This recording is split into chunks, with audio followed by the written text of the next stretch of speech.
Hello, I'm Philip Chase, and welcome to my YouTube channel on the best of fantasy.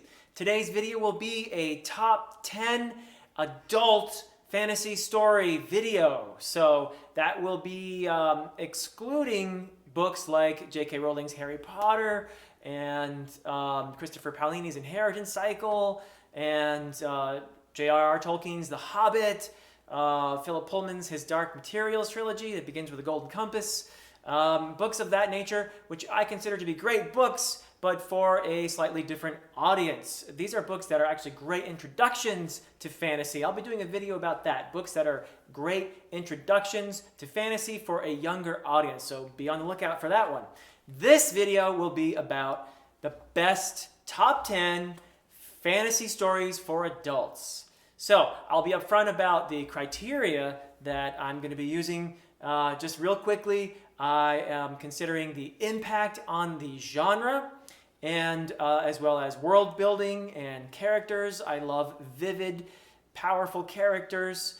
And also I'm looking for good ideas. I'm looking for innovation and ideas, books that make me think, books that really stick with me. Also plot. Is the pacing of the plot good? Is it clever? And finally, the quality of the writing. So those are my criteria. Now, I also want to mention before we get into the top 10 that I have made videos on each of these books and or will be making a video on them. So most of them I've already done. I'll be doing the rest very soon. I'm also going to be talking about some honorable mentions, books that I would have put on the list if I had more than 10. But for some reason, it's got to be top 10 video. So there it is. So beginning with number 10 on the list, we have Brandon Sanderson's The Stormlight Archive, beginning with The Way of Kings. This is a series that I have put here. It is currently incomplete at 3 out of the initial 5. There will be actually 10 eventually. But it's here because of the world building. Tremendous, particularly if you like elaborate magical systems. Sanderson is a master at this, maybe the best. Also, impact on the genre.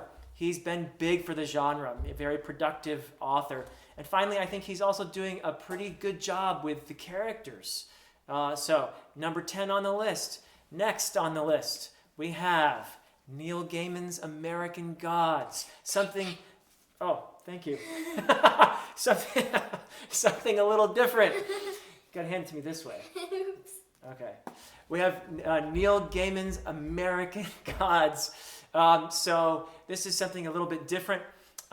This is a book really that is provocative and makes you think, not your traditional fantasy at all, but full of really wonderfully realized, vivid characters. The dialogue in here is fantastic if you like mythology. This is a good book for you to try out as well. And just a very provocative, interesting book that makes you ponder the whole notion of identity, national identity, American identity. So really wonderful book. Next on the list, we have, and it's right side up, Ursula Le Guin's Earthsea series. Now I know some people would sort of scratch their head and say, wait a minute, I thought he said there would be no young adult fiction.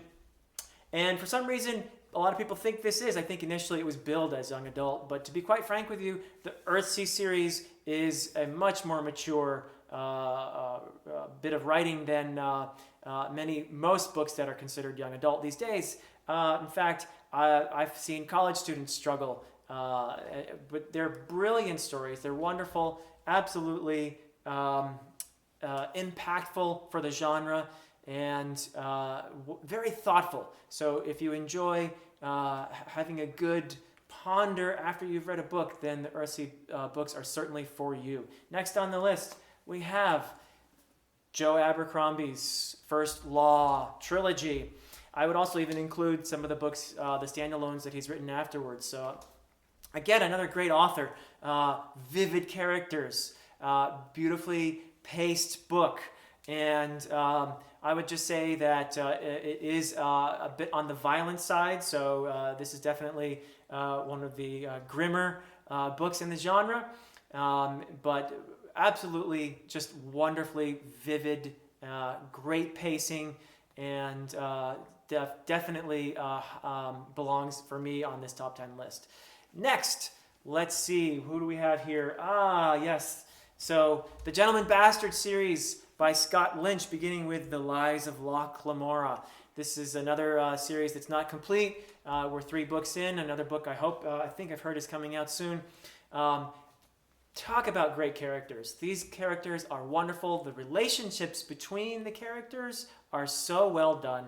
You will be invested in these characters. Plus, the plot is absolutely brilliant. He constantly weaves flashbacks in with the main narrative, and it's absolutely a book for people who love powerful characters. So, next on the list, after that we go to Mark Lawrence's The Broken Empire Trilogy.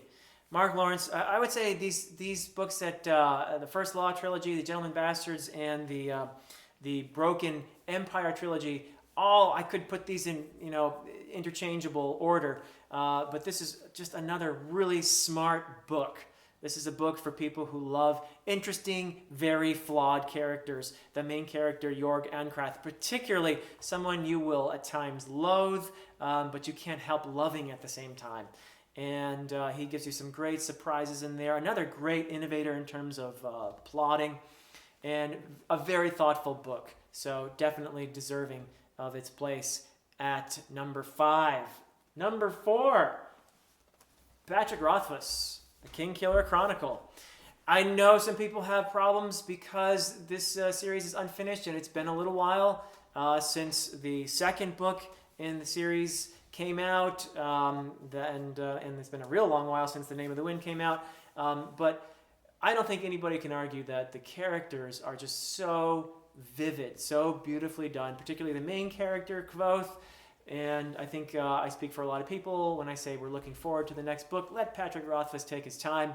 It's going to come out, I believe, and it'll be worth the wait. And absolutely, The Name of the Wind, the first book, and then The Wise Man's Fear, the second, and who knows when the third is coming out, but I believe it'll be well worth the wait. And, we're just going to have to be patient. So, next on the list, this is a trilogy that's finished, and I have spoken about this in another video already. I just think it's absolutely brilliant. N.K. Jemisin's The Broken Earth Trilogy, beginning with the 5th season. This is a beautiful story, extremely wonderful in so many ways. The magical system really well developed. The storytelling is excellent. And it's a book that is powerful, and it's a book that is refreshing for the genre. Just a really fantastic writer, N.K. Jemisin, and this is a book that is challenging and definitely will make you think. So we're getting close to number 1 and number 2 on the list, another one that a lot of people are upset that it's not finished. And once again, I just have to say, let the series thus far speak for itself. No arguing that the impact on the genre from the Song of Ice and Fire, A Song of Ice and Fire series has been just tremendous. Even if George Martin never finishes, and I hope that's not the case, the impact on the genre has been absolutely amazing. And that includes the show that was inspired by the books. I think I also speak for many people, though, when I say that the ending we got in the HBO series was not exactly satisfying. So we're really hoping to get somewhere, maybe book 6 in the near future. We'll see. But I know that's a matter of controversy for a lot of people. And it's possible that in the future, if, and I don't think this will happen, who knows, but if it's never finished, that could certainly impact its place on my in my rating at least, but no arguing that what Martin does well is just wonderful characters, intricate plot, absolutely gripping, in my opinion, one of the greatest series ever in fantasy and otherwise. So, and this last one, number 1 on my list, will be no surprise to those of you who've seen some of my videos before. This is none other than The Lord of the Rings. I know it's a classic. I know that if Tolkien were submitting this for publishing today, probably no one would take him on. I'm aware of the flaws by modern standards, and yet no one, I think, would argue that the impact on the genre has been just, the biggest. It's hard to say who in fantasy would be bigger than Tolkien. Also, this is a story that I can come back to again and again and again. It's so rich and so beautiful, and so much of what we think about when we think about fantasy is influenced by Tolkien. So, and this will always be a favorite for me. So, there you have my top 10. And as I said before, I have some other honorable mentions, books that I wish I could have included. If I had, a top 20 video, it would be too long. So we made a top 10. These would include Robert Jordan's Wheel of Time series. I was even tempted to make it top 11 just to include that. I know there's a lot of dedicated fans of the Wheel of Time who will probably not be happy with me to not see that on the top 10. It is a book that I have a lot of respect for, though, and I'll be doing a video on that at some point. In fact, all the books that I'm about to mention, the honorable mentions, I'll be doing a video on at some point. So, and they're all really worth checking out. So, also included there is Robin Hobb's Farseer Trilogy, and Stephen Erickson's Malazan, Book of the Fallen, and Susanna Clarke's Jonathan Strange and Mr. Norrell.